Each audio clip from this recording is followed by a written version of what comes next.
Hi everyone, I'm Fox 10 News Chief Meteorologist Jason Smith. Hurricane season starts on June 1st and lasts through November the 30th. During these 6 months of uncertainty, we'll spend countless hours watching the tropics and tracking every threat. We're committed to making sure you will be prepared whenever a storm comes our way. It's hard to believe, but the end of August will mark 10 years since the deadliest modern hurricane to hit the United States, Katrina. As Fox 10 News meteorologist Matt Barentine reports, those who lived through the storm will never forget.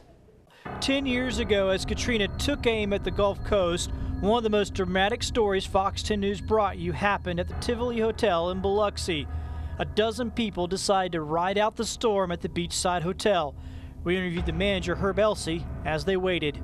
We got a survival plan, and we might all be dead tomorrow, but at least you got a record of us tonight. That night, Katrina's 20-foot-plus storm surge sent a casino barge right into the hotel. Elsey survived, but 9 others in the hotel did not. A year later, one of the survivors, John Porter, spoke to us. He was haunted by the experience. I thought I'd seen some terrible things, but I ain't seen nothing compared to that. Today, the Tivoli Hotel is just a memory, a plaque in front of a bare lot. A couple of blocks away at the Orr O'Keefe Museum, those memories and more are on display this summer for Katrina's anniversary.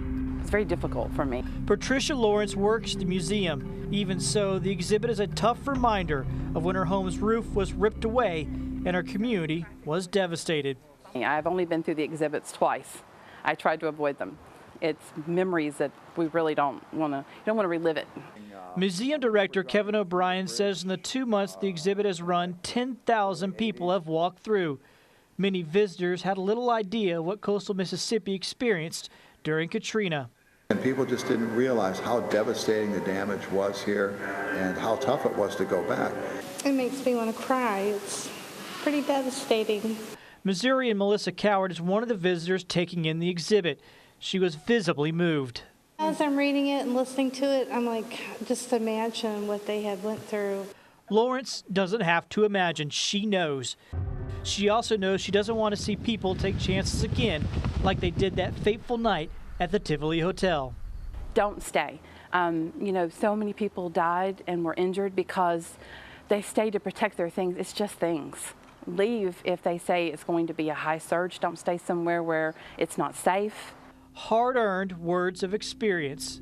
In Biloxi, Matt Barentine, Fox 10 News.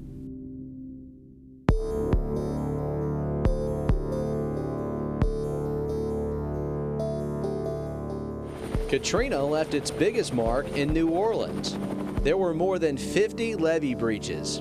That left 80% of the city underwater.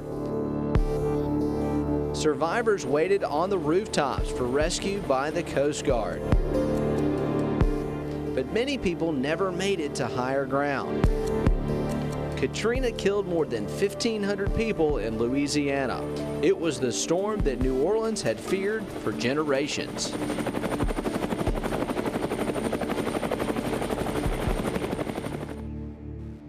Katrina was a reminder that the greatest danger by far in a hurricane is water. Take a look. According to the National Hurricane Center, half of all tropical cyclone deaths in the past 50 years were from storm surge. Another 25% of deaths were from flooding caused by heavy rain. Only 5 to 10% of deaths were caused by high winds. There have been great strides in technology even since Katrina. You've all seen the prediction cone showing the projected path of a storm. This year, you'll notice a change in the cone and a new computer prediction model. Fox 10 News meteorologist Michael White explains. Well, this site is all too familiar. Hurricane Katrina, which hit 10 years ago on the Gulf Coast, right on the Louisiana and Mississippi state line on a Monday night. Notice the cone of uncertainty in this graphic. To the west, it extends all the way to almost the Texas border. To the east, almost to the Georgia border. Now, if Katrina was coming today, this is a look at what the track would represent. We would still see landfall on the Louisiana-Mississippi state line, but that cone of uncertainty is a lot smaller. It only extends to the west around central Louisiana, to the east right on the Alabama and Florida border from Baldwin County to Escambia County. The reason why it's smaller is because computer model technology has gotten so much better. Now, Now, whenever we track tropical storms or hurricanes, you've probably seen these before. We call these spaghetti plots, but each one represents an individual computer model. You have the UKM, you have the BAMD, you have the BAMS, the GFDL, the CMC. They all have perks and they all have disadvantages as well. But a brand new computer model that's going to be starting this season is called the HWRF. HWRF, HWRF, that's capable of making better use of our aircraft reconnaissance data. We are really excited to see how this new model will help us and help you prepare for and respond to hurricanes. It has really sharpened the accuracy of track forecasts, and particularly when we've done the testing on it, it has shown a 5% improvement in intensity forecasts, which has been the real tough nut to crack with hurricane forecasting for quite some time. With the new computer model technology we're able to put out in our storm tracker system combined with the new HWRF model, we're going to be able to stay committed to you throughout this entire 2015 hurricane season with more accuracy than ever before. If an evacuation is ordered, you need to know the best route to take to get out of the storm's path safely. Fox 10 News meteorologist Chassie Bird has that information. When an evacuation order is issued, you need to act quickly. One thing you should know is your best evacuation route.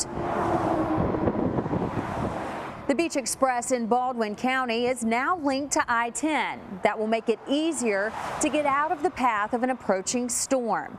In addition to the Beach Express, the main evacuation routes in Baldwin County are Highway 59 to 31 North, Highway 98 to 225 North, I-10 east and westbound, and I-65 north. If you live in Mobile County, you can take I-10 east or westbound, I-65 north, Highway 98 west, Highway 45 north, and Highway 43 north. Remember, stay with Fox 10 and fox10tv.com for the latest on any evacuation that might be ordered. It was one of the costliest storms to ever hit the U.S., and it made landfall in southern Mobile County. A look back at Frederick is straight ahead. And you'll hear from the new director of the Baldwin County Emergency Management Agency when Storm Ready 2015 continues here on Fox 10.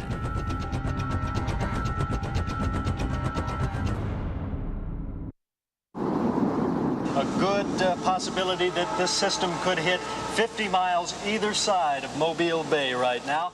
WALA broadcasts straight through Frederick. The images recorded that night show a storm with awesome power. Sustained winds were 130 miles per hour. The next day, the images are of the terrible damage Frederick did. In Gulf Shores, the storm surge rose to 15 feet, wiping out 80% of all structures. In downtown Mobile, the roof of City Hall was ripped off.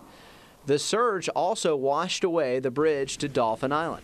A wind meter on the bridge recorded the strongest gust of the storm, 145 miles per hour. In all, the storm did $2.3 billion in damage. At the time, it was the costliest natural disaster in American history. An unwelcome title Frederick would wear for 10 years until Hurricane Hugo struck South Carolina. Since 1979, the tourism industry has boomed along the beaches of Baldwin County. It's a multi-billion-dollar attraction that relies on the fastest, most reliable information during hurricane season. And Baldwin County has a new emergency management director this hurricane season. Fox 10 News meteorologist Matt Barentine has that story.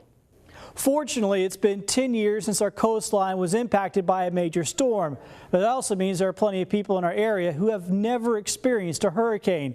This is a particular problem in Baldwin County. With around 5,000 residents moving in every year, it's Alabama's fastest growing county. Baldwin EMA Director Reggie Chitwood says getting the message out to the hurricane season rookies is job one. The situation we have in Baldwin County is we're up to over 200,000 people now. Our population continues to grow. We've got a large population now who've never experienced a hurricane, who've never experienced a tropical storm. And so our role at this time, at the beginning of hurricane season, is to educate those new people into the county and make them well aware of what could be possibly ahead and make sure they're as prepared as possible as well.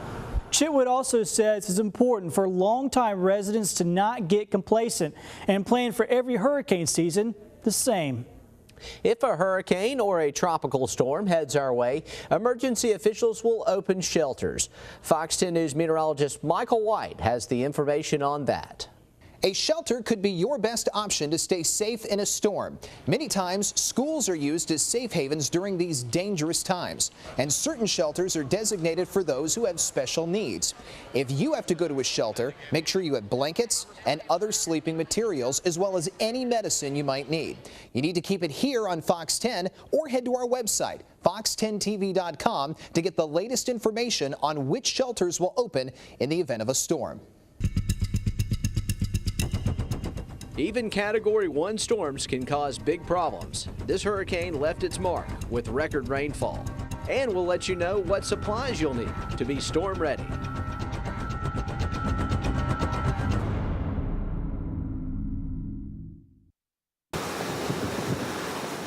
If you ever needed proof that a Category 1 hurricane could be devastating, you only have to look at Danny. The 1997 storm appeared to pack a weak punch until it stalled in Mobile Bay. Danny was a major rain event for South Alabama, dumping between 25 and 40 inches of rain. Several hundred homes in Mobile and Baldwin counties were damaged by flooding. Danny is back as a storm named this year, along with Fred, Kate, Peter, and Wanda. List of names are rotated every 6 years, so we'll see these names again in 2021. The only time something changes is when a storm is so deadly or costly a name is retired. Retired storm names include Frederick, Andrew, Ivan, and Katrina. If you choose to stay home during a hurricane, you need to be prepared for anything. That means having basic supplies on hand for an emergency. Fox 10 News meteorologist Chastity Bird has the information you need to know to be storm ready. I'm here this morning at the Greer's Cash Saver store on Cottage Hill Road, here to talk about hurricane supplies. Of course, when a storm is threatening, there can be a lot of stress there, and we can help alleviate some of that stress with getting some of these supplies beforehand. I'm joined here by David, the manager. And David, the good thing about this store is that we have an Ace Hardware in the center of it, so not only can you get your groceries, but you can pick up some supplies as well. You can get all kind of things here. We have anything from chainsaws to canned goods. We have any canned good you need to stock up your pantry. We also have a wide supply of batteries and tape. We also have plastic sheeting. I was about to say, this plastic sheeting, what is that normally used for? In case you have a roof leak or a window leak or whatever during the storm. Right. You can cover your window or your roof. And I also see that you've put tape in the basket for today, and tape is one of a popular item as well. It is. You can pretty much secure anything with duct tape, and it's a real popular item. David, what do you see a lot of people buying when it comes to canned foods for hurricane preparedness? Basically anything on the aisle, anything that's non-perishable that you can hold in your house for 7 to 14 days. If you don't have power, you don't have refrigeration to keep things cool. If the water supply is tainted, then you can also buy your bottled water, and get as much as you like. And other big items are bread, of course. Right. You also put an ice chest, and that's something that people may not think about. If you lose power, you have so much going on in your refrigerator, you want to try to save some of that, and that's where these ice chests come in. Also, we supply generators. If you need a generator for power, we'll have generators on site to sell in the event of a hurricane.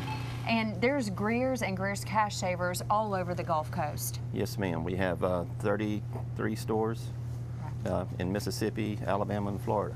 Very good. And David, we appreciate you taking time to talk to us this morning. Again, you can alleviate some of that stress by getting some of these items today, but also know that in case a storm threatens, Greer's will be stocked up and ready to go, making sure you are taken care of. I'm meteorologist Chastity Bird.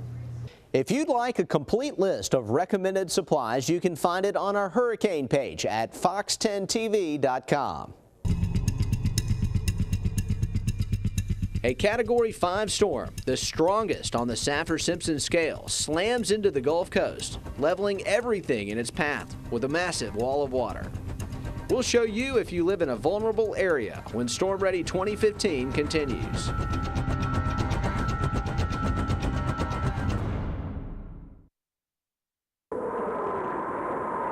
The summer of 1969 brought a once-in-a-generation storm to the Gulf Coast. Hurricane Camille was a Category 5 on the Saffir-Simpson scale, one of only 3 such storms to hit the U.S. in the 20th century. The storm defied forecasters by failing to turn northeast towards the Florida Panhandle. Instead, it followed a track to the north-northwest, eventually making landfall in Waveland, Mississippi. Camille's massive storm surge killed dozens of people. It's important that you know how much of a threat you face from water during a powerful hurricane. That's why the National Hurricane Center created new storm surge maps. Fox 10 News meteorologist Matt Barentine shows you how those maps are used. When it comes to storm surge, a small change in a storm's track can make a big difference in what happens with storm surge, and no storm is a better example of that than Hurricane Ivan. 12 hours before landfall, the official forecast tracks was to go right up through Mobile County. When the slosh or storm surge models were run on that track, it showed that Mobile Bay could get as much as a 10-foot storm surge, while over towards the Panhandle, a much lower storm surge. Of course, it's not what happened. About a 20-mile shift to the east completely changed the forecast here. We only saw about 2 to 4 feet in Mobile Bay, while the Panhandle saw more than 12 feet of storm surge. Now, one of the products National Hurricane Center did point this out. We call this the probability of high storm surge map, and had 60% for Mobile Bay, 40% over here in the Panhandle. So it didn't let the Panhandle off the hook, but this is a complex graphic that is hard to understand. So National Hurricane Center is going to take that information and make a much simpler forecast with a storm surge warning. Essentially, if you're in the red area, that means you need to leave. It's simple, it's clear, and it's what you'll see from now on and into the future. In Mobile, Matt Barentine, Fox 10 News. It's been 11 years since this storm made a direct hit on Baldwin County in northwest Florida. We'll take you back for a look at Ivan. And generators can make a huge difference after a storm, but only if you use them properly. We'll have tips to keep you and your family safe.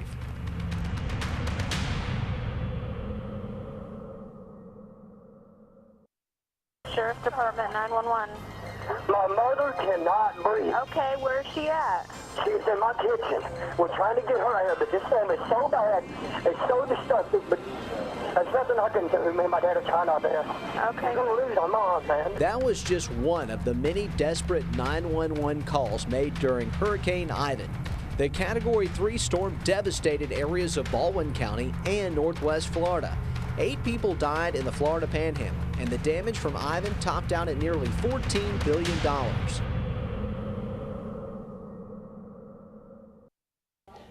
1 year after Ivan, Hurricane Dennis came ashore in Florida. There were 2 deaths after the storm made landfall. They were caused by carbon monoxide from generators. Here's some generator tips to keep you and your family safe. The first and most important thing to remember about using a generator is to make sure that it's only used outside, far away from windows. Carbon monoxide is colorless and odorless, so you should have a battery-operated carbon monoxide detector. Use heavy-duty extension cords rated for outdoor use. Plug directly into your generator's outlet. Turn connected appliances on one at a time, making sure not to exceed the generator's rated wattage. Fox 10 News is committed to giving you the most up-to-date information this hurricane season. And that information is always at your fingertips. I'm talking about the Fox 10 News weather app. We have a really easy way for you to download it. All you have to do is text Storm Tracker to the number 23765. Within seconds, you'll get a message to download the Android or the iPhone version of the app. Message and data rates may apply. And remember that we'll be here for you 24/7 this hurricane season. Our goal is to keep you and your family safe. I'm Fox 10 News Chief Meteorologist Jason Smith. Thanks for joining us.